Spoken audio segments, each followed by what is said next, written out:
வணக்கம். நம்ம நடிகர் விஜய் இருக்கார்ல, அவர் என்ன பண்ணியிருக்காரு, நேற்று டிஜிபி கிட்ட போய் கம்ப்ளைண்ட் கொடுத்துருக்காரு.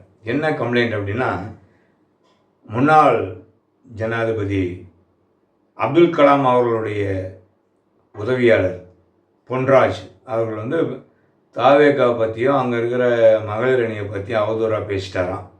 அதனால் இவருக்கு ரொம்ப தாங்க முடியலையாம். சகோதரியாகவும் தங்கையாகவும் அக்காவாகவும் அம்மாவாகவும் பாவிக்கின்ற நாம் தமிழர் பண்பாடு இதை மீறி இவர் கொச்சையான வார்த்தையில் பேசி அசிங்கப்படுத்திட்டாரு அப்படின்னு அவர் மேலே நடவடிக்கை எடுக்கணும் அப்படின்னு டிஜிபி ஆஃபீஸில் போய் நம்ம விஜய் கொடுத்துருக்காரு. கூட செங்கோட்டையினும் போனால் கூட இருக்குது. நான் என்ன சொல்கிறேன், தனி மனித ஒழுக்கம் உங்ககிட்ட இல்லை. நீ ஒழுக்கத்தை பற்றி பேசவே கூடாது. பேசுறதுக்கு உனக்கு யோக்கியதை கிடையாது. கட்டிய மனைவியை வச்சு வாழறதுக்கு யோக்கியது கிடையாது. 2 பிள்ளைங்க, அதுவும் மேஜர் ஆயிடுச்சுன்னு நினைக்கிறேன் 2 பிள்ளைங்களும். இதை விட இந்த விஜய்க்கு மானக்கேடு வேறு என்ன வேணும்? வெக்கக்கேடு வேறு என்ன வேணும்? நீ பெண்களுக்கு அவர் பேசிட்டார், என்ன பேசினார் அவர்? அதை கோர்ட்டில் ப்ரூவ் பண்ணுங்க. ப்ரூவ் பண்ணாதானே தெரியும் அவர் என்ன பேசினார்னு. அதே நீ சுய வாழ்க்கையிலே சுத்தம் இல்லாதவன் பொது வாழ்க்கையில் எப்படி நல்லா இருப்ப? அதுதான் என்னுடைய கேள்வி. புரியுதா?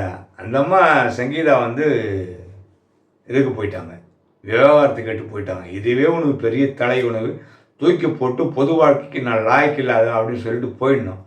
அதை விட்டு தேவையில்லாதெல்லாம் பேசிக்கின்னு அவர் பேசிட்டாரு, இவர் பேசுகிறாரு.